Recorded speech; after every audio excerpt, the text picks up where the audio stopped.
전 시간에도 잠깐 말씀을 드렸지만은요, 이 웰컴 파일 리스트에는 뭐 여기 있는 걸 다 쓸 필요는 없어요. 뭐 만약에 index.html만 있다 그러면 얘네들 다 삭제하고 index.html만 남겨두셔도 돼요. 남겨두셔도 되고요.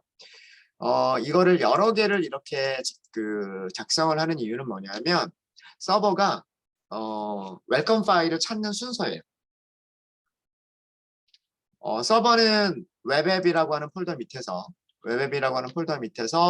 제일 처음에 index.html 파일이 있는지 없는지를 검사를 합니다. 검사를 하고 있으면 이걸 가지고서 응답을 보내주면 돼요. 그럼 아래쪽은 무시가 되겠죠. 근데 만약에 서버에서 index.html이라고 하는 파일이 없어요. 그러면 두 번째로 찾는 파일이 index.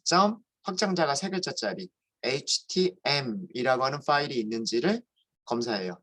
그리고 만약에 얘가 있으면 이 파일을 가지고서 서비스를 합니다. 그러니까 응답, 리스폰스를 보내준다는 얘기. 네, 무슨 얘기인지 아시겠죠? 그래서 여기 있는 순서는요. 여기 있는 순서는 서버가 웹앱 폴더 밑에서 HTML 파일들 혹은 HTML이나 HTM이나 JSP라고 확장자가 붙어있는 파일들을 찾는 순서예요. 순서. 그래서 위쪽에 있는 파일을 못 찾았을 때만 아래쪽에 있는 파일을 찾게 되는 겁니다. 네, 그거 기억해 주시고요. 그 다음에 HTML이라고 하는 것과 HTM은 같은 형식의 파일이에요. 다른 형식의 파일이 아니고요. 똑같은 거예요. 근데 확장자의 길이가 HTML 4글자냐, HTM 3글자냐의 차이일 뿐인 거예요. 이거는 HTM이라고 하는 확장자가 생겼던 이유는 뭐냐면 MS 윈도우가 되게 옛날이에요. 굉장히 호랑이 담배 피던 시절에 MS 윈도우가 파일의 확장자를 3글자까지밖에는 사용을 못했던 시절이 있어요. 그러니까 모든 확장자가 뭐 exe, 뭐 혹은 뭐 com, 혹은 뭐 bat, 뭐 이런 식으로 확장자가 3글자만 사용하던 그런 시절이 있었어요. 그때 HTML이라고 확장자를 쓸 수가 없어서 한 글자 무조건 빼버리고 HTM이라고 하는 그 확장자를 MS 윈도우에서만 사용하고 있었고요. 지금은 뭐 MS 윈도우든 리눅스든 맥 OS든 어떤 OS든지 간에 확장자의 그 길이 제한이 없어요. 길이 제한이 없어서 요즘은 이런 거 거의 사용하지 않습니다. 그냥 HTML 이렇게 만들죠. 우리도 HTML 이렇게 만들었잖아요. 그래서 요거는 다른 건 아니에요. 다른 건 아니고 JSP는 이제 오늘부터 저희가 많이 중요하게 다루게 될 파일 형식입니다. JSP는 HTML하고 비슷한 듯 보이지만 HTML하고는 조금 달라요. 그거는 나중에 설명을 좀 드리고요. 네, 웹.xml에서 일단 처음에 중요한 거는 뭐다? 웹.xml에서 처음에 중요한 거는 웰컴 파일 리스트다. 웰컴 파일 리스트다. 그리고 거기까지밖에 설정이 안 돼 있어요. 그리고 되셨죠? 네. 자, 그러면 다시 index.html로 다시 오도록 하겠습니다. 저희 index.html로 오고요.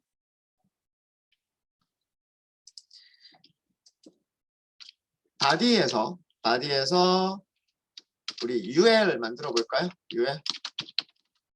UL이 뭐였었죠? unordered list.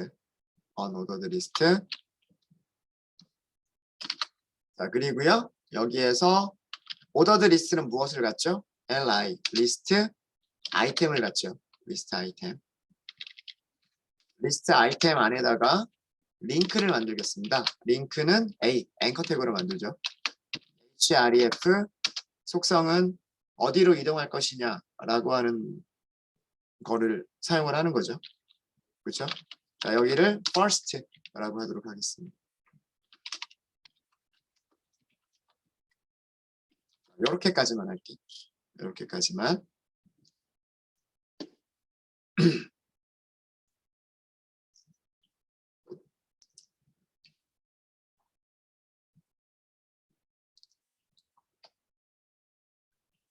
되셨죠?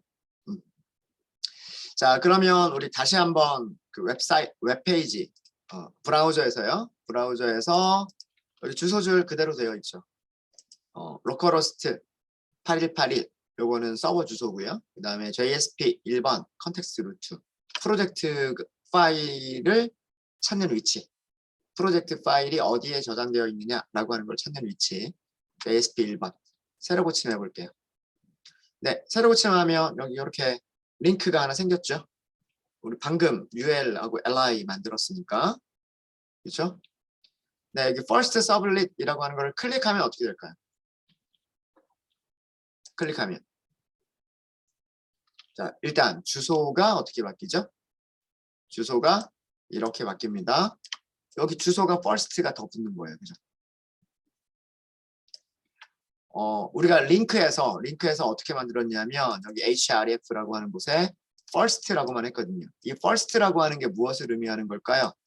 무엇을 의미하는 거냐면 컨텍스트 루트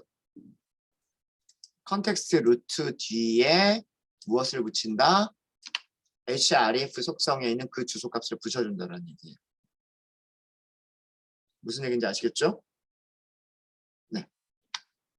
자, 그런데 first라고 하는 거 이거는 HTML 파일도 아니고요. 그죠? 뒤에 확장자 붙어 있는 거 아니잖아요. 확장자가 붙어 있는 것도 아니고. 그죠? 네. 그냥 단순하게 주소만 바꿔준 거예요. 그리고 이런 주소를 요청을 했을 때 서비스를 하기 위한, 그죠? 지금 여기서 보이는 에러 메시지의 내용은 뭐냐면 first라고 하는 주소를 요청을 했는데 URL 주소를 요청을 했는데 first라고 하는 URL 주소를 서비스하기 위한 representation, 화면의 뷰를 찾지 못했습니다. 화면의 뷰가 없습니다. 라는 그런 뜻이에요. 자, 그러면 우리는 뭘 해야 될까요? 웹서버가 정상적인 서비스를 할 수 있으려면 first에 해당하는, first라고 하는 주소에 해당하는 화면을 만들어내야 돼요. 지금까지는 무슨 HTML 파일을 보내주세요 라고 요청을 했기 때문에 서버 안에서 만들어져 있었던 HTML 파일을 그냥 응답으로 보내주기만 하면 됐었단 말이에요. 기억나시죠? 우리는 그동안 뭐 이런 식으로 했었단 말이에요. 그러면 first.html을 찾아서 응답을 보내주세요 라는 그런 의미였었는데 지금은 뭐냐면 HTML을 찾아서 보내주세요가 아니라 그냥 first라고 하는 요청만 보낸 거예요. 여기에 맞는 UI, representation을 만들어서 보내주는 거는 누가 해야 되는 거다? 서버가 해야 되는 거다라고 하는 거예요. 자, 그림 다시 그려볼까요? 여러분들 브라우저 클라이언트가 있어요. 클라이언트가 있고 톰캣 서버가 있어요. 톰캣. 여기 있는 링크를 클릭을 했어요. 링크를 클릭한다는 얘기는 클라이언트가 톰캣 서버로 리퀘스트 요청을 보낸다는 얘기인데 요청 주소가 first라는 얘기예요. 그러면 이 톰캣 서버는 무슨 일을 해야 돼요? first라고 하는 요청에 대한 응답, 리스폰스를 보내줘야 돼요. first라고 하는 요청에 대한 응답을 보내줘야 되는데 그러면 first라고 하는 요청에 대한 무엇을 만들어야 돼요? HTML 코드들을 만들어야 되는 거예요. 톰캣 서버가. 그래서 그거를 보내줘야 되는 거죠. 무슨 말인지 아시겠죠? 근데 웹서버에는 아직 뭐가 없어요. 이 first라고 하는 요청을 처리할 수 있는 기능이 아직은 없는 거예요. 자, 그러면 그 기능을 한번 만들어 보도록 하겠습니다. 그거를 서블릿이라고 하는 기술로 만들 거고요. 자, 서블릿은 어디다 만드느냐? 아까 저 어디서 만든다 그랬어요? src 폴더 밑에서 만든다 그랬어요. 그죠? 네, 여기에서 new. 자, 여기서부터는 뭐냐면 자바예요. 자바기 때문에 new 하시고요. 지금 여기에 패키지라고 없죠. 자, 그러면 other를 할게요. other 패키지라고 해보세요. 패키지. 패키지가 어디에 있냐면 자바라고 하는 카테고리 안에 패키지라고 하는 게 있어요. 자, 여기서 next. 그리고 패키지 이름은 에듀점. 지금부터는 웹이라고 할게요. 뭐 상관은 없습니다. 뭐 에듀점 자바라고 하든 에듀점 웹이라고 하든 크게 상관은 없고요. 인트로라고 할게요. 자바 시간에 제가 말씀을 드렸었죠. 패키지를 만드실 때는 보통 앞에 두 자리는 회사 이름 거꾸로, 네이버 같으면 com.네이버, 구글 같으면 com.구글, 뭐 유튜브 같으면 com.유튜브 이런 식으로 회사 도메인을 거꾸로 써주고요. 그 다음에 뒤에 세 번째를 그 기능에 해당하는 걸로 만들어준다. 이렇게 패키지 이름을 관습적으로 만든다라고 말씀을 드렸어요. 왜 그렇게 만드냐면 회사 도메인 이름을 사용을 하면 패키지 이름이 겹칠 일이 없기 때문에. 그렇죠? 그래서 그런 형식을 따라서 edu.web.intro 이렇게 하는 거예요. 자, 이렇게 패키지 이름만 주시고요. finish 할게요. 자, 그러면 여기 이렇게 패키지가 만들어졌어요. 그렇죠? 패키지가 만들어졌고 패키지 밑에서는 뭐 만들어요? 클래스 만드는 거죠? 자, 그런데 뭘 만들 거냐면 서블릿. 여기 보시면 메뉴 중에 뭐가 있어요? 서블릿이라고 하는 게 있어요. 서블릿을 선택할게요. 자, 서블릿을 선택하고요. 클래스 이름은 처음 만드는 거니까 first 서블릿이라고 할게요. 자, create 서블릿 메뉴입니다. 서블릿 만들기 메뉴고요. 프로젝트 이름은 JSP 1번, 그리고 우리가 그 소스를 만드는 폴더는 src 폴더, 패키지 아까 만들었죠. edu.web.intro, edu.web.intro, 클래스 이름 first 서블릿. 그 다음에 여기 슈퍼 클래스라는 말이 있어요. 슈퍼 클래스 무슨 의미예요? 상위 클래스, 상속받는 클래스. 그러니까 부모가 누구다? HTTP 서블릿이라고 하는 클래스를 상속받아서 만들겠다라는 뜻이죠. 그럼 이건 무슨 얘기예요? 부모가 가지고 있는 메서드들을, 퍼블릭 메서드들을 물려받아서 사용하겠다. 혹은 부모가 가지고 있는 메서드들을 내가 오버라이드해서 새로 만들겠다. 뭐 이런 거잖아요. 그죠? 네. 그래서 요거 상속받는 클래스. 야, 여기서 제가 한 거는 클래스 이름만 준 것 뿐이에요. 나머지는 다 디폴트로 썼어요. 그죠? 자, next 하겠습니다. next.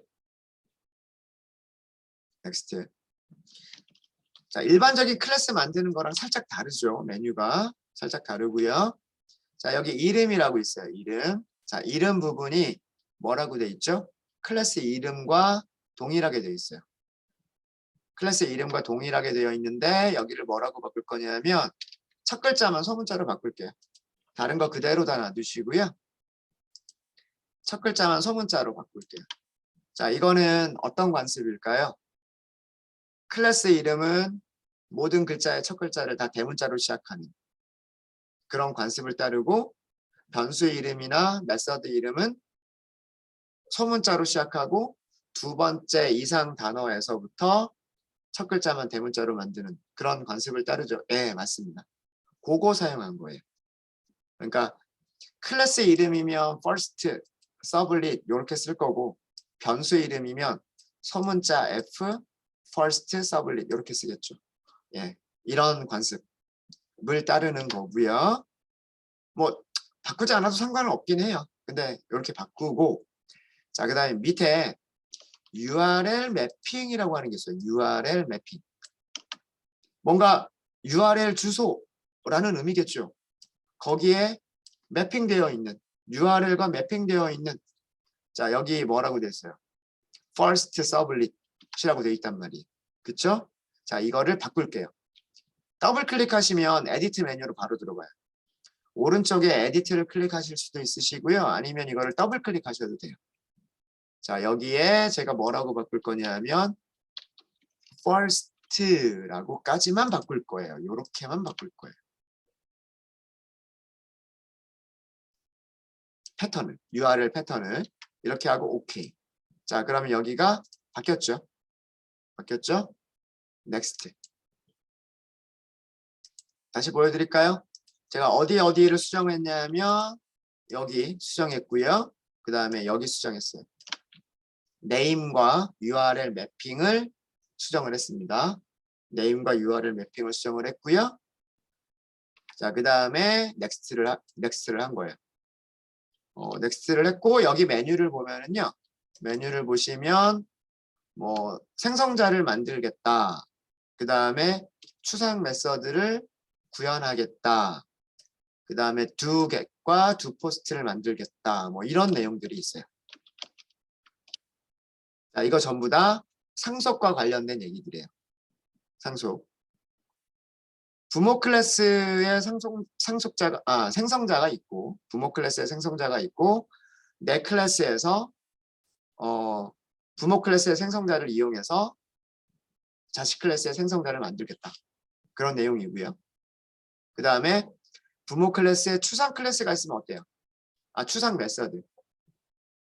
부모가 추상 메서드를 가지고 있으면 그거를 상속받는 클래스가 그거를 구현하지 않으면 어떻게 되죠? 구현하지 않으면 추상 클래스가 돼버리죠. 그러니까 상속받아서 구현을 해야 된단 말이에요. 그러면 객체를 생성할 수 있는 클래스가 되죠. 추상 메서드라는 거는 바디가 없는 메서드. 그죠? 바디가 없는 메서드가 있으면 객체를 생성할 수가 없잖아요. 인스턴스를 생성할 수가 없죠? 그럼 인스턴스를 생성하려면 그런 바디가 없는 메서드에 바디를 만들어줘야 되죠. 그거 하겠다는 뜻이에요. 그리고 이런 메서드들은 전부 다 슈퍼클래스가 가지고 있는 메서드들인데 그 중에서 do get이라고 하는 메서드와 do post라고 하는 두 개의 메서드를 오버라이드 하겠다라는 뜻이에요. 지금 여기는. 이거는 오버라이드. 오버라이드가 뭐죠? 부모가 가지고 있는 거를 덮어 써서 재정의하겠다는 얘기죠. 부모의 기능을 부모가 가지고 있는 메서드의 이름과 메서드의 파라미터들과 그런 것들은 다 동일한데 기능을 다르게 만들어서 다르게 만들겠다 라고 하는 게 오버라이드죠. 오버라이드. 그렇죠? 네. 여기서는 수정하실 거 없으세요. 여기서는 수정하실 거 없으시고 그냥 finish 라고 하면 클래스를 하나 만들어줍니다. 일반적인 자바 클래스예요. 일반적인 자바 public 클래스예요. public 클래스. 그리고 클래스 이름이 first sublet. extends 상속받는다. 무엇을? HTTP sublet 클래스를 상속받는다. 그런 의미죠. 그 다음에 멤버 변수 private static final 변수 하나 선언되어 있고요. 이거는 크게 상관하지 않으셔도 필요 없어요. 이거 serializable 때문에 들어간 거고요. 크게 중요한 건 아닙니다. 중요한 건 아니고 중요한 거 밑에 뭐가 있냐면 first sublet 있어요. 이거 뭐죠? 이게 뭔가요?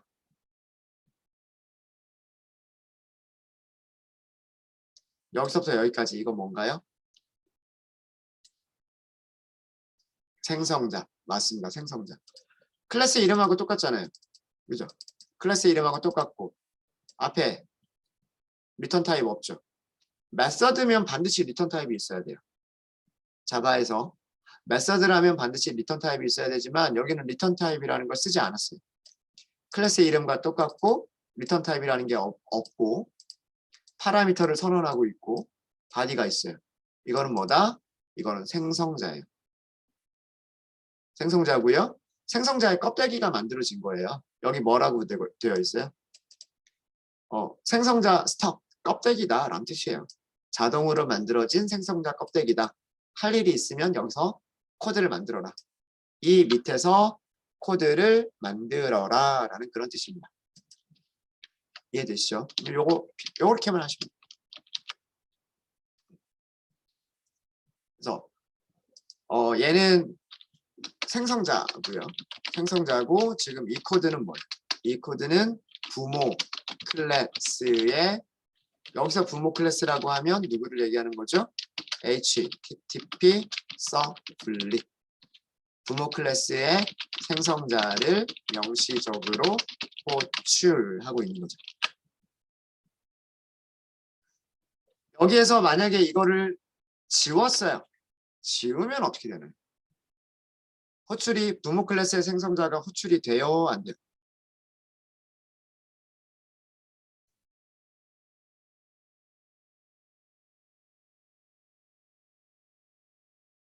호출돼요? 안 돼요? 안 돼요? 돼요? 네. 안 된다고 하신 분 한 명, 된다고 하신 분 한 명. 네. 돼요? 네. 됩니다. 제가 생성자 할 때, 상속을 할 때 말씀드렸던 게 있어요. child 클래스의 생성자에서 아무 일도 안 하면 자, 우리 사람을 생각해 봐요. child가 태어나기 위해서 누가 먼저 있어야 돼요? 부모님이 있어야 돼요. 페어런트가 있어야 된단 말이에요. 그죠? 부모가 만들어져 있어야 그 다음에 child가 만들어질 수가 있죠. 부모가 만들어지려면 부모 클래스의 생성자를 호출하는 방법밖에 없어요. 그쵸? 네. first 서블릿이라고 하는 child 클래스의 객체가 생성이 되려면 부모 클래스인 HTTP 서블릿 클래스의 객체가 먼저 만들어져 있어야 돼요. 그래야 부모로부터 여러 가지들을 물려받아서 상속받아서 사용할 수가 있겠죠. 그렇죠? 그러려면 호출할 수밖에 없단 말이에요. 자, 아무것도 안 했죠. 아무것도 안 하면 어떻게 되죠? 아무것도 안 한 경우에는 부모 클래스의 디폴트 생성자를 자동으로 호출한다라고 말씀드렸죠.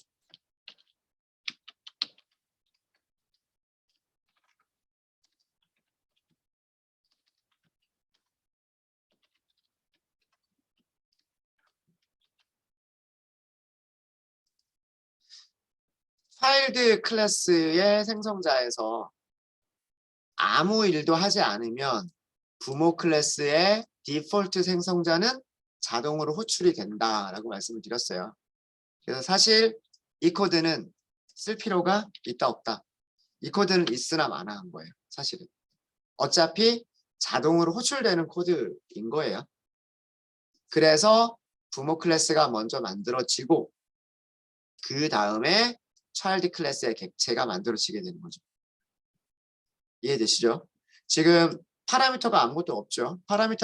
아무것도 없는 것을 디폴트 컨스트럭터라고 얘기를 해요. 차일드 클래스에서는 부모 클래스의 생성자를 명시적으로 호출하지 않으면 디폴트 생성자는 자동으로 호출돼요. 그래서 이 코드는 사실은 안 써도 되는 그런 코드예요. 서브 클래스의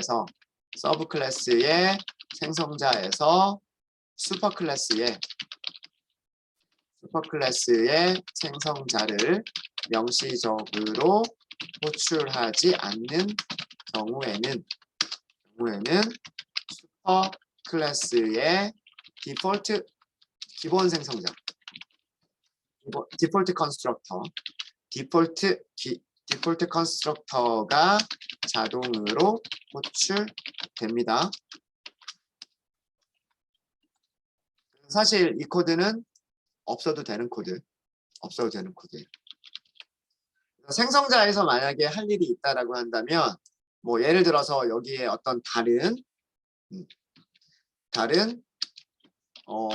멤버 변수들이 있는데 그 멤버 변수들을 초기화를 해야 될 필요가 있다 라고 한다면 이 생성자 안에서 그런 일을 해주면 돼요. 해주면 되고요. 자, 그 다음에 do get. 자, 이거 뭐냐면 이거 override예요. override. 오버라이드고요. 이거 무엇을 오버라이드하고 있는 거냐면 여기서의 부모 클래스, 즉 HTTP 서블릿 클래스의 do get 메서드를 오버라이드 하고 있는 거예요. 그러니까 부모 클래스가 가지고 있는 기능을 내가 재정의 하고 있는 거죠. 재정의.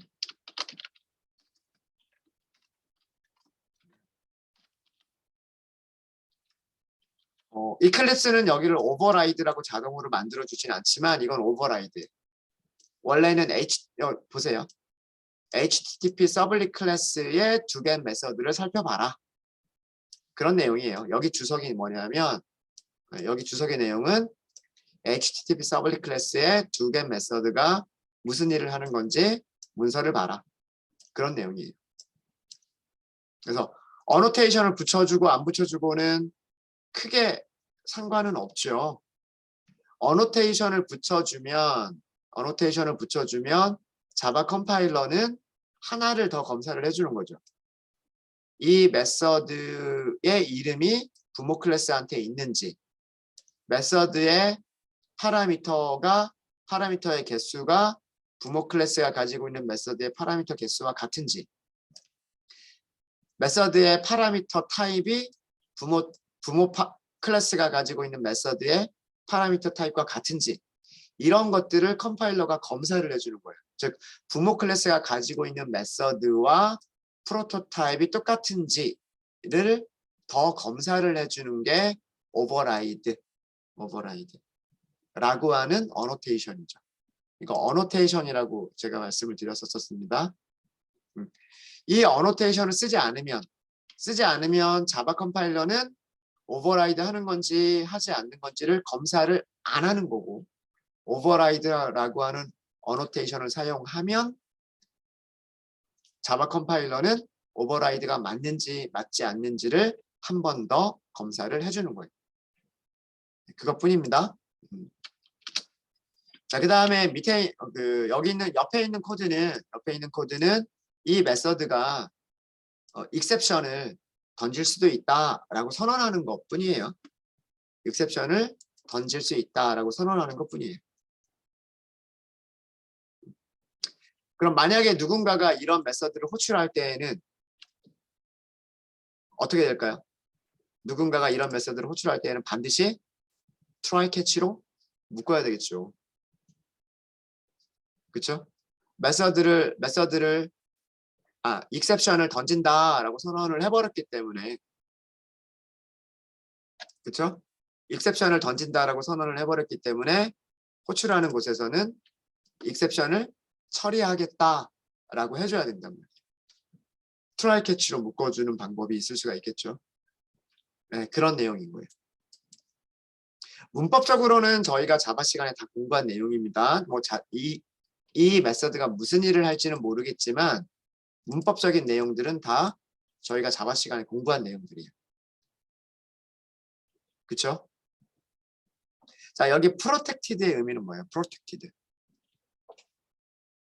이 메서드를 누가 사용할 수 있다? 어디까지 사용할 수 있다? 메서드를 호출할 수 있는 객체는 누구다? 두겟이라고 하는 메서드를 호출할 수 있는 객체는 누가 호출할 수 있다? 같은 패키지에 있거나 상속받는 클래스만이 호출할 수 있다. 기억나세요? 기억 안 나세요?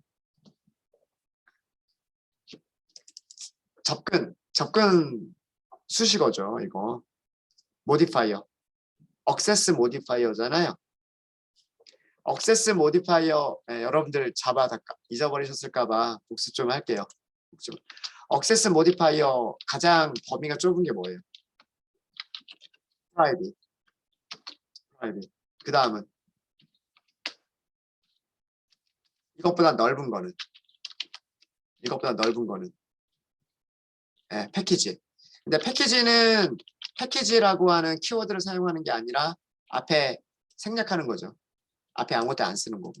이거보다 넓은 거는 그게 protected. 제일 넓은 범위가 제일 넓은 public. 그쵸? 맞습니다. 맞아요. 그러니까 프라이빗은 내 클래스에서만 보여주고 내 클래스에서만 사용하게끔 하겠다라는 그런 뜻이고요. 여기 아무것도 없는, 아무것도 안 쓰는 그게 패키지죠. 같은 패키지 안에 있는 클래스들만 접근할 수 있도록 하고 호출할 수 있게끔 하겠다. 그게 패키지. 이것보다 넓은 게 뭐냐면 프로텍티드. 프로텍티드는 같은 패키지에 있거나 혹은 상속받는 클래스들. 그럼 상속받는 클래스는 다른 패키지에 있어도 상관은 없는 거예요. 그죠? 네. 같은 패키지에 있거나 다른 패키지에 있더라도 상속만 받으면 사용할 수 있게끔 하겠다가 프로텍티드. 이게 그런 의미. 그 다음에 퍼블릭은 누구나 사용할 수 있게끔 하겠다가 퍼블릭이죠. 자, 그런 내용이고요. 그 다음에 메서드 이름 앞에 있는 게 void. void는 리턴하는 값이 없다. 그러니까 여기 뭐예요? 함수 끝날 때 return 이런 문장 없잖아요. 그죠? 네. return까지만 쓰는 거는 상관이 없어요. 그죠? 이거는 값을 리턴하지 않는 거죠. 메서드를 그냥 종료하겠다라는 의미밖에 없는 거죠. 네. void의 의미는 이 메서드가 끝났을 때 리턴하는 값이 없다라고 하는 걸 알려주는 게 void라고 하는 리턴 타입. 그 다음에 안에는 파라미터 몇 개 있는 거예요? request와 response라고 하는 두 개의 파라미터가 있는 거예요. 맞습니다. request의 타입은 http sublet request라고 하는 클래스 타입인 거고요. 그러니까 뭐 너무 여기가 길다고 해서 너무 어렵게 생각하실 필요 없으세요. 뭐 스트링, 오브젝트 이런 것처럼 어떤 클래스 이름이다 라고 생각하시면 되는 거예요. 그죠? http sublet request라고 하는 타입의 변수 하나가 선언되어 있는 거고 그 다음에 http sublet response라고 하는 타입의 변수 하나가 선언되어 있는 거예요. 누군가가 doget이라고 하는 메서드를 호출할 때에는 반드시 request와 response를 전달을 해줘야 되는 거예요. 그러면 이 메서드는 자기가 전달받은 request와 response를 가지고서 어떤 일을 해주는 거예요. 여기서 이런 일을 하고 있죠. 여기서 이런 일을 하고 있고요. 요거는 뭔지 이따가 볼게요. 뭔지 이따가 보고 여기도 주석이 있죠. 자동으로 만들어진 코드다. 여기서 이 밑에서 코드를 변경해라. 그런 내용이에요. 그렇죠? 네. 일단 뭐 요것도 지울게요. 요것만 남겨둘게요. 요것만. 요거 한 줄만 남겨둘게요. 요것만.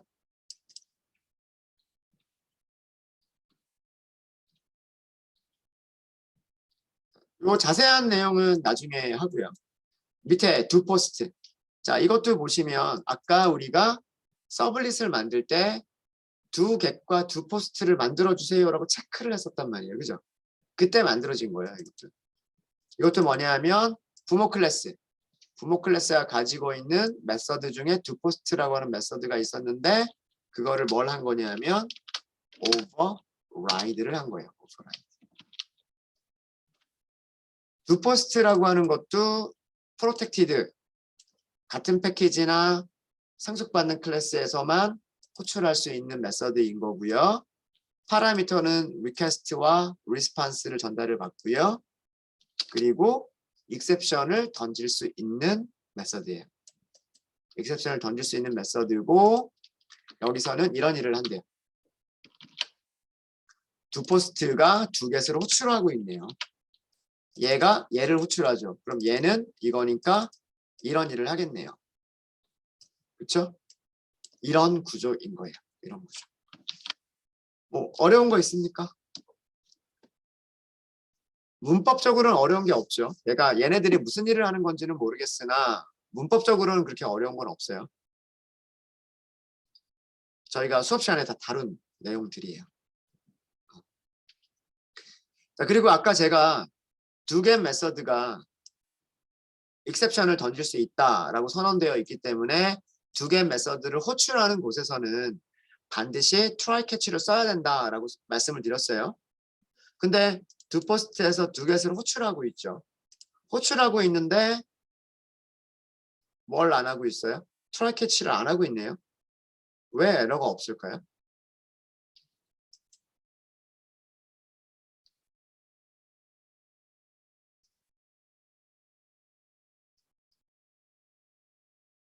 왜 에러가 없을까요? 너무 오래돼서 다 잊어버리셨나요? 네, 맞아요. 이거. 여기서 만약에 익셉션 발생하면 그 익셉션을 어떻게 하겠다? 던져버리겠다라고 선언하고 있거든요. 이런 경우에는 트라이 캐치를 안 하셔도 돼요. 만약에 이게 없다 그러면 이건 에러나요. 그렇죠? throws라고 하는 키워드가 없으면 이건 에러나요. 두 개 메서드는 자 여기 에러 메시지의 내용이 뭐예요? 에러 메시지의 내용이 뭐냐면 두 개 메서드는 익셉션을 던질 수 있는 메서드인데 그 익셉션을 던졌을 때 핸들 처리하지 않고 있다. unhandle 처리하지 않고 있다라고 하는 거죠. 해결 방법이 뭐예요? 해결 방법이 세 가지가 있다. 첫 번째, throw를 넣어라. 여기다가 throws 넣어라 이거예요. 첫 번째 방법은. 그죠? 두 번째 방법은 try multi-catch를 사용하거나 세 번째, try catch를 사용하거나 이렇게 해라라는 얘기예요. 그러니까 try catch로 묶어주는 방법이 있고 그렇지 않은 경우는 뭐가 있다? throws를 해주는 방법이 있다. 그러면 익셉션이 발생했을 때 익셉션이 핸들링이 되는 거다라는 그런 내용이죠. 이해되시죠? 네, 그런 내용입니다. 이게 서블릿 클래스의 구조예요. 그러니까 서블릿 클래스라고 하는 것은요. 부모 클래스인 HTTP 서블릿이라고 하는 클래스를 상속받아서 만들고 있고 생성자가 있고 doget, doPost라고 하는 어떤 때 사용되는 메서드들인지는 모르겠지만 이런 메서드들을 가지고 있는 클래스인 거예요. 그 중에서 우리는 doget과 doPost를 오버라이드 했어요. 오버라이드. 그러니까 부모 클래스가 가지고 있는 기능을 사용하지 않고 우리가 여기서 작성하는 기능들을 이용하겠다라는 뜻인 거죠. 라는 뜻인 거고 그 다음에 위쪽은 아직 설명을 못 드렸는데 자바에서 모든 클래스는 첫 번째가 뭐예요? 패키지 선언문. 클래스가 무슨 패키지 안에 포함되어 있다라고 하는 패키지 선언문. 그 다음에 패키지 선언문 다음에 나오는 것들은 import. import는 클래스가 사용하고 있는 여러 가지 클래스 이름들. 클래스나 인터페이스 이름들이죠. 그런 거고. 자, 여기에 어노테이션이 하나 있어요. 웹 서블릿. 일단은 이거 있어야 돼요. 서블릿 클래스를 만드실 때 클래스 위에 반드시 어노테이션을 붙여주셔야 돼요. 그 어노테이션은 웹 서블릿이라고 하는 어노테이션이고요. 여기에는 필수적으로 두 개가 들어가요. 네임과 URL 패턴이 들어갑니다. 네임은 first sublet이라고 하는 거에서 F만 소문자로 바뀐 first sublet이고요. URL 패턴은 /first라고 되어 있어요. 자, 기억나세요? 우리 서블릿 클래스 만들 때 어떻게 만들었었는지? 서블릿 클래스를 만드는 메뉴 중에서 서블릿 클래스를 만들던 메뉴 중에서 서블릿 이름 입력하는 부분이 있었죠? 거기 제가 수정했었잖아요. 그 다음에 URL 매핑이라고 하는 메뉴가 있었죠? 여기서도 제가 더블 클릭해가지고 에디트, 편집해서 패턴 바꿨었죠. 기억나시죠? 그 내용이 지금 여기에 들어가 있는 거예요. 여기에 여기 되셨습니까? 자, 일단은 우리는 한 건 없어요. 뭐 주석 처리하고 주석을 만들 코드를 변경한 건 없죠 지금. 뭐 새로운 주석을 조금 더 추가를 하거나 주석을 없애버리거나 뭐 그런 일밖에 안 했어요. 단순히 서블릿 클래스를 만들기만 했어요. 만들기만 했죠. 자, 한글 하나씩만 코드를 추가를 할게요. 자, 여기에다가 실사업 to get 클래스 이름까지 쓸까요? 클래스 이름이 뭐였죠? first sublet. first sublet의 무슨 메서드? to get 메서드 호출이라고 프린트문 넣을게요. 자, 프린트문은 어디에 출력이 되는 거죠? 프린트문은 콘솔 창에, 이클립스 콘솔 창에 출력이 되는 게 프린트문이에요. 그죠? 네, 요거 한 줄 넣어 주시고요. 포스트에서도 한 줄 넣을게요. sys out 이렇게 할게요. 자, 그리고 여기도 first sublet do post method 호출 이렇게.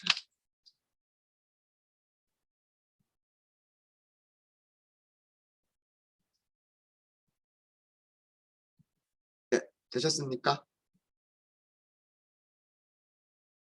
자, 이렇게 되셨으면 아까 우리 첫 페이지 있었죠? 인덱스 localhost 8181 JSP 1번. 자, 여기에서 first sublet을 잠시만요. 이게 안 나오죠? 네. 서버 재시작 한번 시킬게요. 자, 서블릿 클래스를 만드셨으면 새로운 서블릿 클래스를 만들었으면요. 그때에는 서버를 재시작을 한번 해주세요.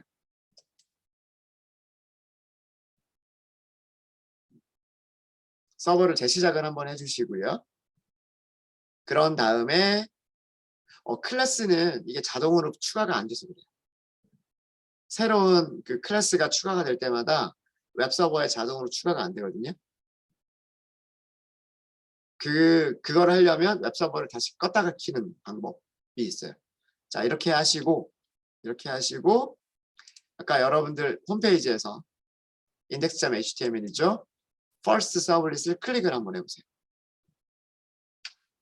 클릭을 하면 일단 콘솔 창에 뭐가 출력이 되냐면 콘솔 창에 제가 출력문 넣었었던 first sublet to get 메서드가 호출됐다. 이런 게 나와요.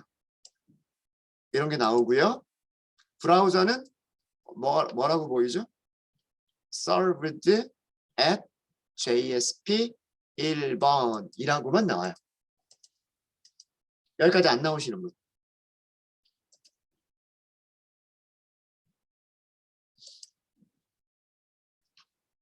여기까지 안 되시는 분 있으시면 말씀해 주세요. 지금 돼야 됩니다.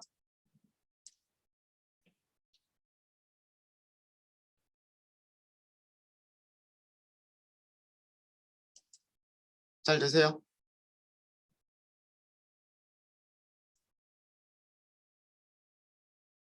안 되시는 분은 없으시죠? 네. 자, 그 웹 서비스 관점에서 어떤 일이 일어났는지까지만 설명을 드릴게요. 이번 시간에. 자, 어떤 일이 일어났냐면, 자, 제일 처음에 여러분들은 브라우저를 실행을 시켰고요. 그 다음에 웹 서비스를 보기 위해서 로컬호스트라고 하는 서버에다가 요청을 보냈어요. 뭐 다음 이런 페이지처럼 다음 네이버, 유튜브 이런 것처럼 여기로 요청을 보냈단 말이에요. 그렇죠? 여러분들 브라우저가 서버로 리퀘스트 홈페이지 보여주세요 라고 요청을 보냈어요. 그러니까 웹서버가 리스폰스를 보내줬어요. 그 리스폰스가 뭐예요? index.html이에요. 그래서 첫 페이지를 이렇게 쭉 봤어요. 첫 페이지에 기능이 많지가 않고 기능이 하나밖에 없어요. 그래서 그래? first. 그럼 또 한 번 요청을 보냈어요. 그죠? 리퀘스트를 다시 한번 보냈어요. first 서블릿이 무엇인지 보내주세요라고 했단 말이에요. 그러니까 서버가 무슨 일을 했을까요?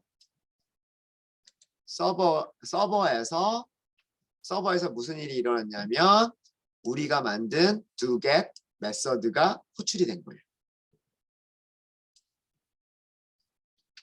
이해되십니까? 여기 주소가 여기를 클릭하면 주소가 어떻게 바뀌냐면 first로 바뀌거든요. first로 바뀌어요. 그러면 아까 그 클릭한다라는 얘기는 뭐냐면 이 홈페이지에서 여기 first 서블릿을 클릭한다라는 얘기는 뭐냐면 여러분들 브라우저가 first라고 하는 페이지를 보내주세요라고 요청을 보낸 거예요. 요청.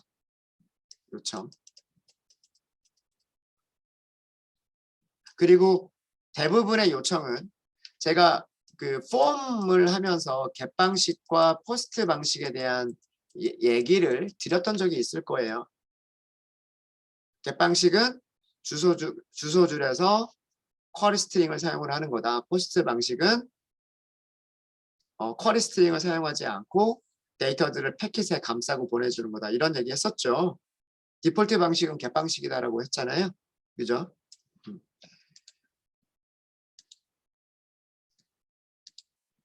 여기서 first 서블릿이라고 하는 메뉴를 클릭한다는 얘기는 브라우저가 서버로 리퀘스트 요청을 보내는데 first라고 하는 요청을 무슨 방식으로 get이라고 하는 방식으로 보내는 거예요. 자, 그러면 서버는 first라고 하는 get 요청을 받았어요. URL이 first in. 자, 위쪽으로 가볼게요. URL이 first in 요청을 받았고 여기 이 웹 서블릿의 역할이 뭐냐면 웹 서블릿이라고 하는 어노테이션의 역할이 뭐냐면 클라이언트에서 first라고 하는 URL 요청이 왔을 때 실행되는 클래스란 뜻이에요. 이해되십니까? 이거를 설정하는 이유가 웹 서블릿이라고 하는 어노테이션을 설정하는 이유는 뭐 때문이냐면 클라이언트가 first라고 하는 요청을 보냈을 때 내가 처리하겠다. first 서블릿이라고 하는 클래스가 처리하겠다.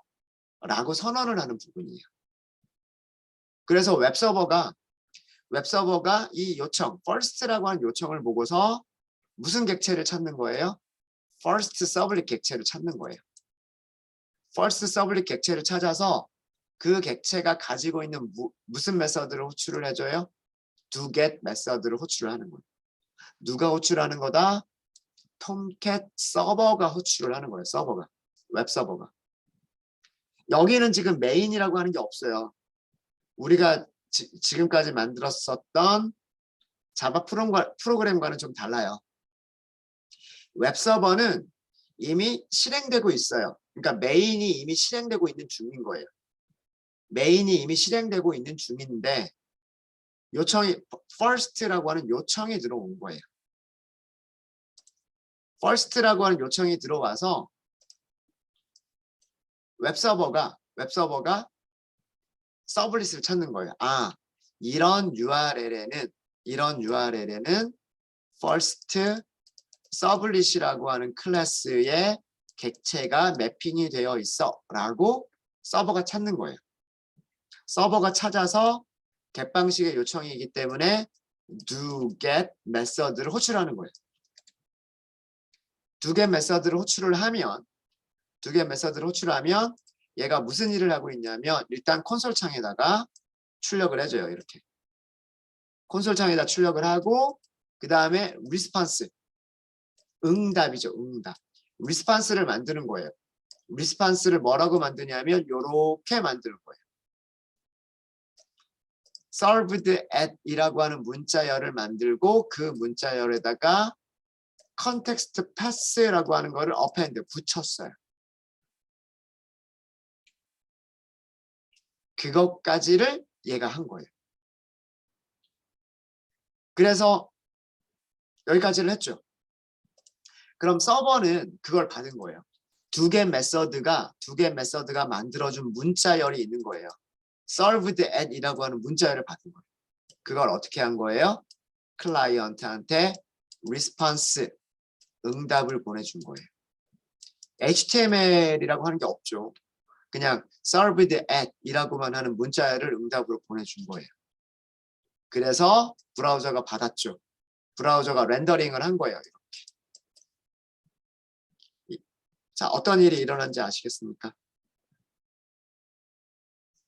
클라이언트가 리퀘스트를 보냈고 리퀘스트를 서버가 받아서 그 URL을 누가 처리할지 어노테이션을 보고서 클래스를 찾고 서블릿 클래스를 찾고 서블릿 클래스의 get 메서드가 만들어주는 문자열을 응답으로 보내준 거예요. 동적으로 응답이 만들어지는 거예요. 동적으로. 이해되십니까? 이거를 조금만 응용을 하면 이 과정을 조금만 더 응용을 하면은요. 우리는 여기에서 단순 문자열을 만들지 말고 HTML 코드들을 여기서 동적으로 만들어내게 되면 무엇을 할 수 있겠다? 동적으로 만들어지는 웹페이지를 만들어서 클라이언트로 리스폰스를 보낼 수 있겠다라고 하는 거예요. 이게 서블릿 기술이에요. 자바를 이용해서 동적으로 웹페이지를 만들어주는 그런 기술인 거예요. 그러니까 여기서 중요한 거는 이겁니다. 이 클래스가 처리해야 될 URL이 무엇이냐를 설정하는 부분이고요. 이 클래스가 처리해야 될 URL이 무엇이냐. 그 다음에 클라이언트에서 이런 요청이 왔을 때 누가 응답을 보낼 거냐. get 방식이냐, 포스트 방식이냐. 예. 이해되시죠? 네. 사실 우리는 코드를 직접 작성한 거는 별로 없어요. 그죠? 네. 혹시 여기까지 질문 있으십니까?